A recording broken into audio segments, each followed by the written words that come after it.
اور سیدنا عمر کو کن لوگوں نے شہید کروایا، یہ بھی اگر ہم کھولیں گے تو پھر اس کو ڈیپ ڈگ کرنے سے بھی آل امیہ ہی آتی ہے۔ سیدنا عمر کا قاتل کون تھا؟ نام لیتے ہیں جی، وہ کہتے ہیں جی ایرانی تھا جی، ابو لولو فیروز تھا۔ سر ایرانی تو تھا، وہ غلام کس کا تھا؟ حضرت مغیرہ ابن شعبہ کا رضی اللہ تعالیٰ۔ اور بخاری میں یہ موجود ہے الفاظ۔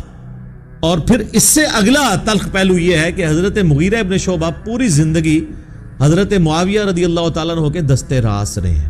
اب اگر میں فلنگ دی بلینکس کرنا شروع کروں تو میں عبداللہ ابن سبا والا جو ڈھونگ انہوں نے رچایا ناسبیوں نے، اس سے بہتر سٹوری احادیث کی بنیاد پہ بلڈ کر سکتا ہوں کہ حضرت عمر کے قاتلین کون ہیں، کہ جنہوں نے پورے اسلامک سسٹم کو نقصان پہنچا کے بعد میں اس کے اوپر قبضہ کیا ہے۔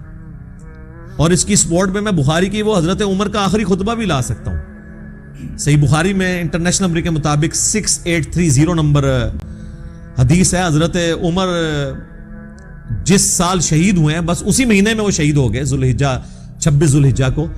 انہوں نے جو آخری حج کیا ہے 23 ہجری میں، تو وہ منا میں عبداللہ ابن عباس کہتے ہیں کہ اور عبد الرحمن بن عوف کہ ہم بیٹھے ہوئے تھے، ایک شخص نے آ کے کہا کہ امیر المومنین آپ نے لوگوں کی گفتگو نہیں سنی، لوگ کہہ رہے ہیں کہ عمر جب مر جائے گا تو ہم فلاں شخص کی بیعت کر لیں گے۔ تو حضرت عمر کو بڑا غصہ آیا، انہوں نے کہا مسلمانوں کے مشورے کے بغیر بیعت کریں گے یہ؟ اور انہوں نے کہا میں ابھی منا میں خطبہ دیتا ہوں اور میں اس ایشو کو یہیں پر ختم کرتا ہوں۔ تو عبد الرحمن بن عوف نے کہا کہ چند لوگوں نے بات کیا، پبلکلی اس کو ہائی لائٹ نہ کریں۔ کون سی یوٹیوب پہ ویڈیو آ گئی ہے؟ اگر یوٹیوب پہ ویڈیو آئی ہوتی نا تو حضرت عمر کا بھی پھر خطاب یوٹیوب پہ ہی آنا تھا۔ جب فتنہ عالمی ہوتا ہے نا پھر اس کے لیے عالمی بیانیہ آتا ہے۔ خیر مدینہ شریف واپس آئے، وہاں کے انہوں نے ایک ڈیٹیل خطبہ دیا، 6830 نمبر حدیث بخاری کی، ہمارے کربلا والے ریسرچ پیپر میں بڑی لمبی حدیث ہے۔ اس میں الفاظ ہیں کہ کوئی شخص سیدنا ابوبکر کی خلافت کو پلی نہ لے کہ آمدہ بھی کبھی مسلمانوں کے مشورے کے بغیر اس طریقے سے خلیفہ چن لیا جائے۔ یعنی حضرت عمر یہ سمجھتے تھے کہ حضرت ابوبکر کو بھی کیٹاسٹروفیکلی چنا گیا، جس طریقے سے مشورہ ہونا چاہیے تھا ویسے نہیں ہو سکا، لیکن وہ ایک ایکسیپشن ہے کیونکہ امت اس کے اوپر راضی ہوگی۔ اور پھر دوسری بات، حضرت ابوبکر کے پائے کی کوئی اور پرسنالٹی نہیں تھی کہ امت کوئی کلیم کرتا کہ ہاں جی میں بھی اس لیول پہ آ کے تو میں دعوے دار ہوں۔ ایون مولا علی علیہ السلام نے بھی ان کو 6 مہینے کے بعد ایکسیپٹ کر لیا۔ اس کے اوپر میری ڈیٹیل ویڈیو ہے، سیدہ فاطمہ کا قاتل کون، تو آپ دیکھ لیں، میں نے سارے ٹروتھ اس کے اندر ریویل کیے ہیں، ایک ایک حدیث کے نمبر ڈسپلے کر کے۔ تو بہرحال حضرت عمر فاروق رضی اللہ تعالیٰ نے کہا کہ یہ چیما گوئیاں جو میں سن رہا ہوں نا کہ عمر مر جائے گا تو فلاں کے، تو ان کا مسلمانوں کے مشورے کے بغیر تم خلیفہ چنو گے؟ اللہ کی قسم اگر اس طرح ہوا تو پھر اس کا انجام قتل و غارت ہوگا۔ جس کی بیعت کی گئی اور جو بیعت لینے والے ہیں، یہ دونوں کے دونوں جو ہیں وہ خون ریزی کا شکار ہوں گے۔ اور حضرت عمر نے اس بیعت کو اسٹیبلش ہی نہیں مانا کہ جو تلوار کی دھونس پر لی جائے۔ تو یزید ابن معاویہ کی بیعت جو ہے تلوار کی دھونس پہ ہوئی ہے۔ کہتے ہیں جی وہ صحابہ نے بیعت کر لی تھی، کس طریقے سے بیعت کی تھی تاریخ نہیں، بخاری مسلم بتاتی ہے۔ انشاءاللہ میں آج سب کچھ کور کروں گا، ریسرچ پیپر میں تو میں نے کور کیا ہے، اس کے علاوہ کئی ایک ویڈیوز کے اندر کور کیا ہوا ہے۔ تو جو دھونس اور بدماشی کے ساتھ بیعت لی جائے تو بیعت سیدنا عمر کے فتوے کے تحت اسٹیبلش ہی نہیں ہوتی۔ جب بیعت اسٹیبلش نہیں ہوگی تو لہٰذا اس بیعت کے خلاف کھڑے ہونے والے کو خروج پر مبنی نہیں مانا جائے گا، بلکہ وہ قیام حسینی ہے۔ خروج وہ ہے جو مولا علی کے خلاف ہوا ہے جنگ جمل صفین و نہروان کے اندر، کیونکہ ان کی بیعت اسٹیبلش تھی، وہ خلفائے راشدین میں سے، اس کو بھی میں انشاءاللہ ڈسکس کروں گا۔ تو یہ میں نے تمہیداً گفتگو کی ہے تاکہ ایک اوورال ڈاکٹرن کلیئر ہو کہ اصل ایشو سیدنا عمر کی شہادت سے شروع ہے، اور اس کی پریڈکشن پہلے ہی صحیح بخاری اور صحیح مسلم میں نبی الاسلام کی احادیث موجود ہیں، اور بلکہ یہ تو ایک پورا ایک ٹاپک ہے دلائل النبوہ کا۔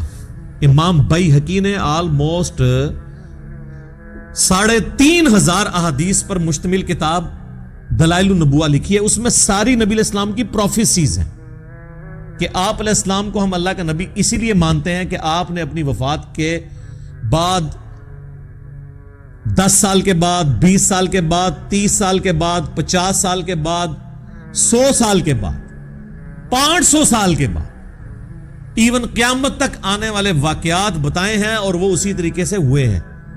امام بیہقی نے اپنے زمانے تک تو وہ چیزوں کو جمع کیا۔ ان کی وفات ہوئی ہے 458 ہجری میں، تاتاریوں کا فتنہ بھی ان کے بعد آیا ہے، حالانکہ تاتاریوں کے فتنے کی حدیثیں بخاری مسلم میں موجود تھی. امام بیہقی نے وہ دیکھا نہیں ہے، لیکن ہم تو آج کہہ سکتے ہیں وہ بھی پورا ہو گیا. عمار کو باغی جماعت قتل کرے گی، یہ اس کے اندر ہے. میری بیوی پر خوف کے کتے بھونکیں گے، سیدہ عائشہ پہ بھونکے جب جمل کے لیے نکلی. اسی طریقے سے جتنی بھی پروفیسیز ہیں یہ سب کے سب دلائل النبوہ کے اندر موجود ہیں. یہ ایک پوری کتاب ہے جس کی بنیاد پہ ہم نبی علیہ السلام کو ایک جنگجو بادشاہ نہیں مانتے بلکہ اللہ کا پیغمبر مانتے. دلائل النبوہ کو اگر احادیث کے خزانے سے نکال دیں تو کوئی شخص بھی رسول اللہ صلی اللہ علیہ وآلہ وسلم کی جنگوں کو جسٹیفائی نہیں کر سکتا، کیونکہ اگر صرف جنگوں کے ذریعے فتوحات کرنے کا نام اللہ کی غیبی تائید ہے تو اسکندر اعظم نے بھی کی ہے. چنگیز خان نے تو انسانی ہسٹری میں سب سے زیادہ فتوحات کی ہیں، اور برٹش امپائر کی امپائر تو دنیا کی سب سے بڑی امپائر تھی. نہ رومن امپائر اس کا مقابلہ کرتی تھی، نہ مسلم کی امپائر، ایون تاتاریوں سے بھی بڑی امپائر تھی ان کی. تو ہم کیا کہیں گے جی یہ سب کے ساتھ غیبی تائید تھی. ادھر فرق یہ ہے کہ ان لوگوں نے یہ نہیں بتایا تھا کہ ہمارے بعد کیا ہوگا، لیکن ہمارے نبی علیہ السلام اللہ کے پیغمبر ہیں، وہ جنگجو نہیں ہیں. انہوں نے بتایا کہ میرے بعد اس طرح بگاڑ ہوگا. ایک ایک بندے کو انہوں نے پوائنٹ آؤٹ کیا اور منوان پورا ہوا ہے. یہ اس چیز کا ثبوت ہے کہ نبی علیہ السلام ایک جنگجو نہیں تھے بلکہ اللہ کے پیغمبر تھے. امام المجاہدین ہیں، وہ جہاد اور قتال کا دنیاوی بادشاہوں کی جنگوں کے ساتھ کوئی لینا دینا نہیں، نعوذ باللہ من ذالک. تو بخاری اور مسلم کی ایک حدیث ہے، یہ حدیث بھی آپ کو دلائل النبوہ کے اندر مل جائے گی، بخاری مسلم دونوں میں حدیث ہے. نبی صلی اللہ علیہ وآلہ وسلم نے ارشاد فرمایا میری امت اور فتنوں کے درمیان ایک دروازہ ہے، جب وہ دروازہ توڑ دیا جائے گا تو میری امت پہ فتنے ٹوٹ پڑیں گے. اور وہ دروازہ توڑا جائے گا، کھولا نہیں جائے گا. پھر آپ نے فرمایا وہ دروازہ عمر ہے. سیدنا عمر کو قتل کیا گیا تو مینجمنٹ کمزور ہونا شروع ہو گئی. سیدنا عثمان بے شک خلیفہ راشد تھے لیکن ان کی مینیجریل سکلز سیدنا عمر والی نہیں تھی. پھر وہ بہت بڑی عمر میں خلیفہ بنائے گئے، 70 پلس کے ہو چکے تھے. اور پھر کئی ایک چیزیں جو میں آج ڈسکس نہیں کرنا چاہتا.